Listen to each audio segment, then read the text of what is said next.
நம்ம குடும்பத்தில் இருக்குன்னா நம்மளுக்காக மட்டும்தான் தங்க பிழைக்கணும். ஒருத்தவங்க பஞ்சாயத்து பண்ணி எத்தனை நாளைக்கு தங்க நம்ம பிழைக்க முடியும் சொல்லுங்க தங்க. சொல்லுவாங்க, இந்த உங்கள் குழந்தைக்காக இதுக்காக பிழைங்க அப்படின்னு சொல்லி பஞ்சாயத்து பண்ணி விடுவாங்க.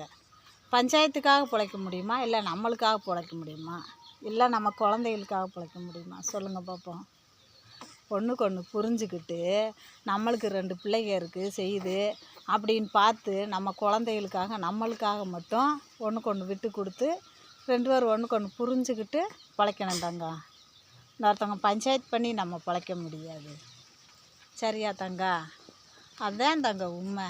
எத்தனை நாளைக்கு நம்ம பஞ்சாயத்தில் வாழ முடியும்? நம்ம பிள்ளைங்க அதுக்காகவா நம்ம வளர்த்தோம் பெற்றுக்கிட்டோம்? நம்ம பிள்ளைகளுக்காக நம்மளுக்காக ஒன்றுக்கு ஒன்று விட்டு கொடுத்து பிழைங்க தங்க. அப்போ தான் வாழ்க்கை ஓட்ட முடியும். நான் பெருசா நீ பெருசானா வாழ்க்கை ஓட்ட முடியாது தங்க. பாருங்கள், எங்கள் குட்டி தம்பியை பாருங்கள். எங்கள் குட்டி தம்பிக்காகத்தான் நாங்களாம் வாழ்கிறோம். என்ன, நம்ம பிள்ளைகளுக்காக நம்மளுக்காகத்தான் பார்த்துக்கோ.